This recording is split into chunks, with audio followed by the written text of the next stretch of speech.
I'm Brandi Kruse, and this is Undivided.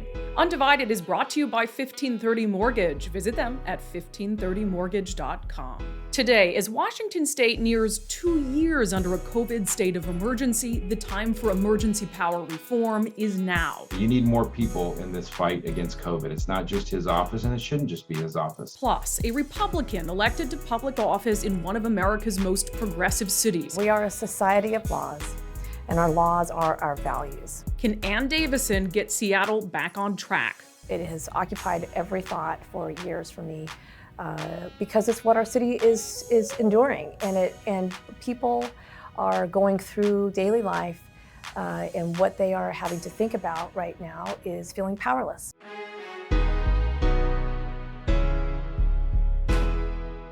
Welcome to Undivided. I'm Brandi Kruse. Thanks for being here. I want to start today by talking about a story, an election that had, I think, international attention, and that was the race for Seattle City Attorney.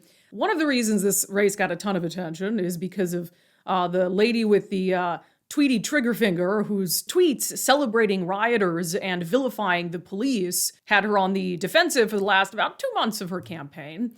The winner of the race for Seattle City Attorney was Ann Davison, who is a Republican, which is obviously highly unusual in the city of Seattle, one of America's most progressive cities. And Ann really ran on a law and order platform on trying to turn the city around. We're having immense issues with homelessness, with crime, with property destruction downtown, with rampant shoplifting. And so despite her Republican label, Seattle voters decided to give Ann Davison a chance. She's now been on the job for a couple weeks. She and I sat down to talk about her priorities.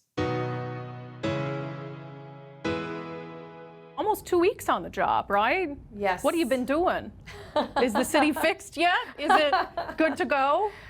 It is not fixed yet. It won't be overnight for sure, but it is on its way. We are early days, but active, very active, and couldn't be more thrilled and very humbled and honored to be here at a place to really have positive impact for our city. One of the things that you've been doing obviously is making hires, and there are a few that have been pretty notable. Former United States Attorney Brian Moran, you've brought him on board on a temporary basis. Yes. What is he going to be doing?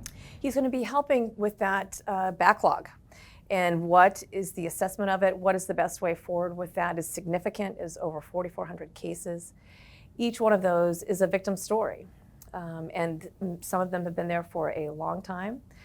Some will be close to not being able to be prosecuted, and that will be victims that are left without justice. We need to have a way forward with that so that we can start prosecuting crimes from today on, wanting to see what that information is and move forward. The backlog, 4,400 cases, what kind of cases are we talking about? It's everything that we have. It's some of it is theft, some of it is DV, some of it is trespass, some of it's property destruction, it's all kinds. So when you say that some of them are getting close to not being able to be prosecuted, we're talking about statute of limitations issues. Mm-hmm. So is your expectation that Brian Moran will tell you, hey, some of these we just are going to have to just forget about and focus on other things? Is that what you want him to do? Well, I want to have a plan so that we know what to do. There's going to be a couple of items we'll have next week, I think, moving forward on it. It's early days for his assessment, just really making sure we understand what has been happening prior under my predecessor operationally so that we can fine tune it and get more efficiencies within the division to provide that for the city. Have you had a meeting with Bruce Harrell? Yes. How'd it go? Great. I mean, it is about collaboration. I am about operationally making sure we establish or reestablish working relationships across different agencies and jurisdictions. And that means that I'm working with the mayor and the council, that they are the clients. But what my aspect is with public safety is making sure I'm collaborating so we can bring about that public safety part that the voters had talked about. Do you feel like when it comes to public safety and some of the misdemeanor crimes your office is in charge of, that you and Mayor Harrell are on the same page? We've gotten to specifics of certain types of crimes, but certainly with what is talked about, when you hear people in the community, when I go out, because some people may not know that I do outreach, spend my off time helping and getting to know people from a wide variety, including people who are currently living unhoused on our streets. And it is important to understand that that is an aspect that we can address. We can be meaningfully intervening at this level. You are an independently elected official, so when you're looking at how you want to approach the prosecution of crimes, How much does the mayor's input matter to you if he were to come to you and have an opinion on that? I certainly, again, listen is my first thing, all right? Problem solve is second. And the laws are what they say. We are a society of laws, and our laws are our values. And they are mechanisms to change laws. The solution isn't to ignore them. And so that's really how I would approach all of that. There is very little doubt that certain members of the City Council have a much different view on public safety than you do, have a much different view on the criminal justice system than you do. I think of Councilwoman Chama Sawant as one, Teresa Mosqueda as another, and even to some extent Andrew Lewis. How do you try to, I mean, you're coming into this office and people have a lot of expectations of you.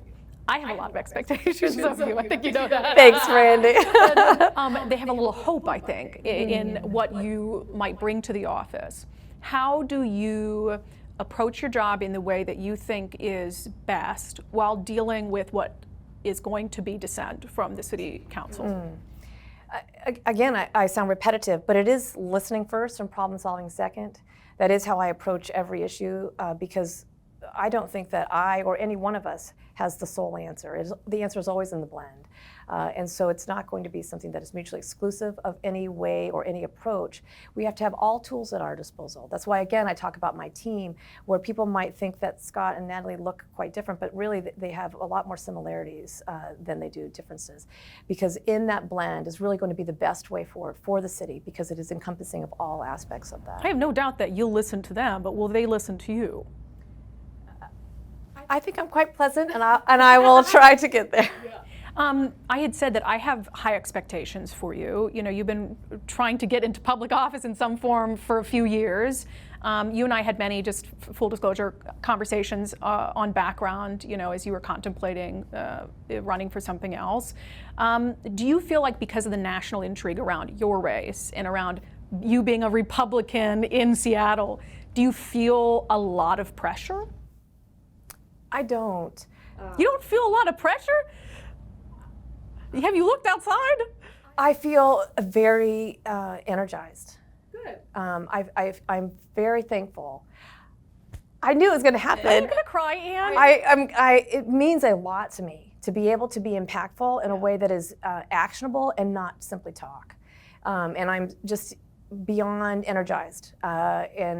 I think about it all day, every day. Again, it is very genuine that I wanted to be at a place that's impactful. It has occupied every thought for years for me because it's what our city is enduring, and people are going through daily life, and what they are having to think about right now is feeling powerless. And if it is anything, it is a story of that when you can be focused and you are listening and you do include people, that is really the power. You talked a lot about fear when you were sworn in, about the fear that people feel. So in that regard, and you feel it when you go downtown. We were just down in front of the city Target at 2nd and Pine, and I'm watching my photographer's back. You can't be down there and not feel a little bit scared. So in that regard, when you look at the profound issues facing the city and on a deeply human level, the fear that people feel, you know, that has to feel like a lot of pressure to you to have them relying on you to try to fix it. And I do make sure I say, I cannot do it alone. No one person can. We have partners in public safety to create that circle of public safety. That is my key focus in these early days is, like I said, building or reestablishing formalized operational working relationships, because that is the only way we can move that public safety aspect forward to improve that, so people are not doing what you just described, so that people aren't in fear of walking down 3rd Avenue, so people aren't in fear of going to their park or sending their kids to wait for the bus. That is what we don't want. When people feel powerless, humans, we are just not our best selves, right? When we feel in fear, we are not going to make the most generous choice to our neighbor. And so it really is important that we take care of that so we can move forward on other issues. Talking about some of the issues down there, there was a sting that SPD did with Target, 35 shoplifters that they scooped up down there. I know that it's up to your office to decide whether to prosecute those cases. Have you received them from that sting? Is that something that's on your radar yet? I have not heard about that right now, just because of the other conversations I've been having. Doesn't mean it's not waiting for me. Because I was curious, because they did it at the onset right before Christmas. And I wonder if they reached out to Ann to see if she'd even prosecute these if they did a sting like that. And there was none of that sort of, hey, we're going to do this sting. Will you prosecute these cases? I was not the office holder at that time. So, will you prosecute cases like a shoplift? Booze was stolen. I saw a guy walking out. We were down there actually at the time that this sting was happening, shooting a story about downtown. A guy walking out with a toaster and police scooped him up. Are those the kind of cases that will be prosecuted by your office? I am actively making sure we look at particularly organized retail theft. That has hit our area substantially. And so we will be looking at those because it's a significant piece. It has impact on multiple levels. For you, how do you differentiate between what some people call a crime of poverty versus a shoplifter who needs to be held accountable? I don't think it's a clear-cut answer of how to do that. I think it is looking at that person, and that's going to be, again, the independent judgment of my prosecutors as well. I would defer to a lot to them because they are the ones day in, day out seeing cases that come into the office. It's always been a part of my talk and my beliefs of understanding why someone's communicating in the form of a crime. And I think that is a social obligation that we all have to own. Regardless of our place in society, we all need to own that. That is a piece. And when we can intervene at the misdemeanor level, it is a chance to intervene and change the trajectory of someone's life. You talk about at a misdemeanor level. It's important for people to understand. When we talk about the biggest, most serious crimes, that's not you. That's over at the King County Prosecuting Attorney's Office that does felonies. But for you, when you look at what you can control, what are your criminal priorities that would fall under the jurisdiction of your office? Those who are engaged in criminal activity on a frequent basis is going to be problem spots across our city where they are place-based, where it's a frequent location of crime, and it is going to be victim-focused. There are victims that are frequent victims. As you mentioned, one, right down on 3rd Avenue, a store that is frequently shoplifted from. So there are individuals that are also, people are victimized that are among our most vulnerable. That is going to be the focus.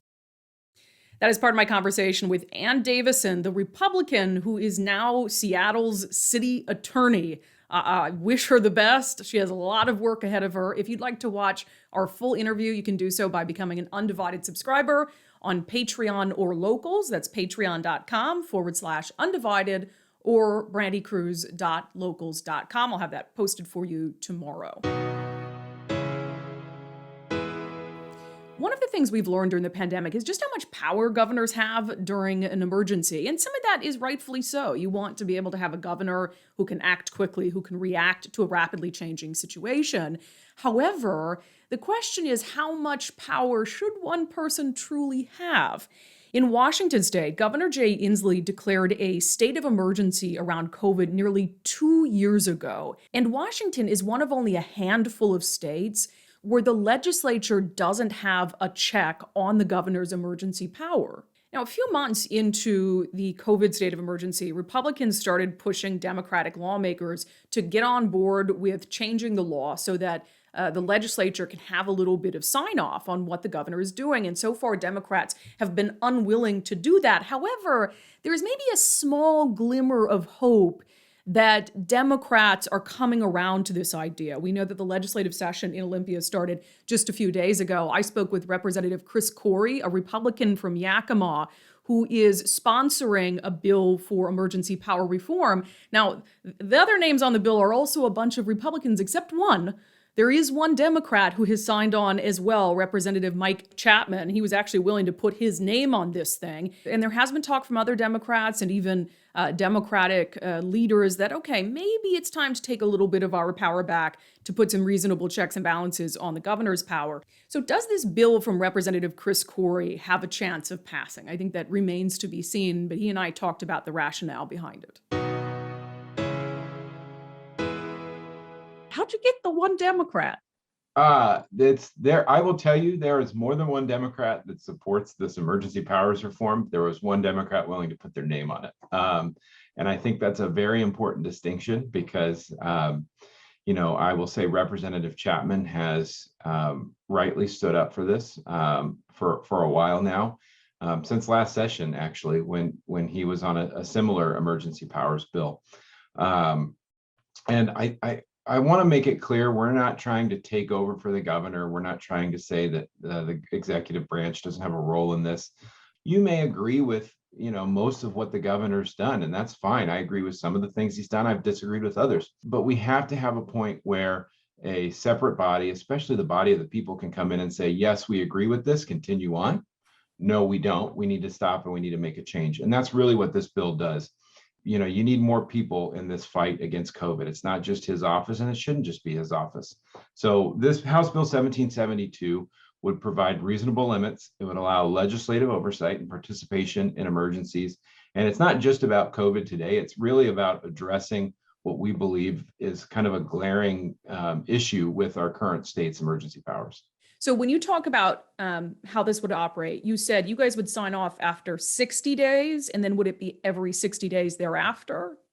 So what it would do is say an emergency order could not last longer than 60 days without approval of the legislature continuing forward. From there on out, yes, you'd need regular intervals where the legislature would come in and say, we agree or we disagree. It would also provide another balance against any workaround where after 60 days, the legislature says, nope, we're done. And then the governor just tweaks a few words in the legislative in an emergency order and reissues it. It would bar anything substantively similar, really to get around, to make sure that the governor doesn't try to get around those powers. What's interesting is I've had a lot of conversations with my colleagues on the other side of the aisle. And I kind of ask them, I'm like, so why do we even meet? I mean, you guys have the governor, he's doing all this. Why do you appreciate the fact that he's just taken over most of your roles and responsibilities? And they largely don't like it. I don't know if it's political that they don't want to step in. I mean, it's a hard decision. I've taken a lot of slings and arrows over the last 2 years for being critical of broad emergency powers, but it's the right thing to do.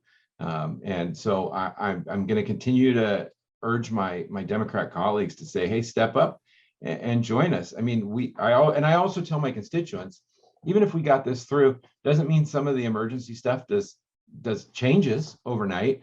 It may be that the legislature and the majority keep a lot of that in place. That's their prerogative, but at least we would have an on the record vote by the representatives of the people.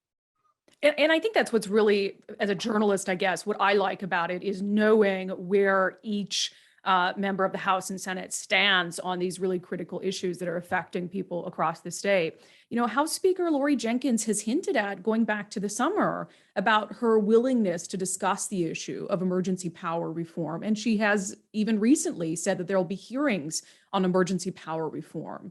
Do you think that she's being sincere in her willingness to really take a hard look at the issue this session?